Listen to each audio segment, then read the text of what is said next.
and welcome back to another one of the video features for the Immersive Worlds Handbook.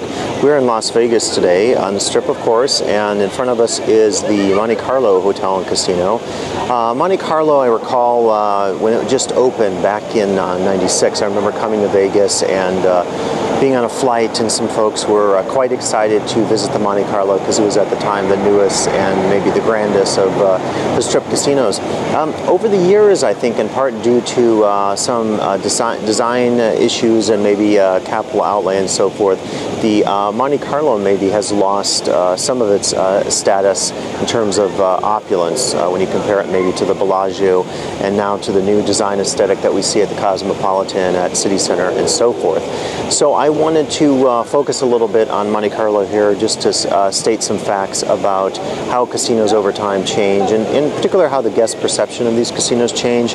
I know one of their new taglines at the Monte Carlo is advertising the notion of luxury without snobbery. So maybe the idea is that unlike the Bellagio or other places, you can go here and get a sense of sophistication and European refine without the snobbery that might be associated with some of the other places. So as we look at casinos like the Monte Carlo, and as these change over time, since this was built in '96, the Strip has changed. The question remains, what happens to these casinos? Do the themes maintain? Do the themes persevere? Or do the companies like the company that owns Monte Carlo, the MGM, have to think of new ways to focus on design and to retheme their casinos, as is happening with many of the casinos on the Strip today? So questions about change, questions about design, and questions about guest appreciation here today as I reflect on some aspects of architecture and theming at the Monte Carlo in Las Vegas.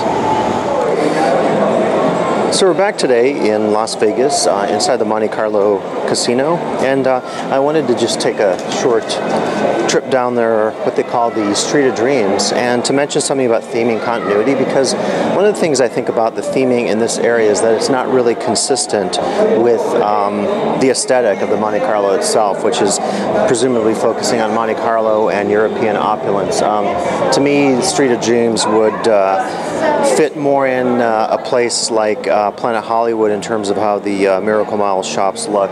And then also, as you continue down the street, you see the food court, which itself, I think, also doesn't really fit in with the theming.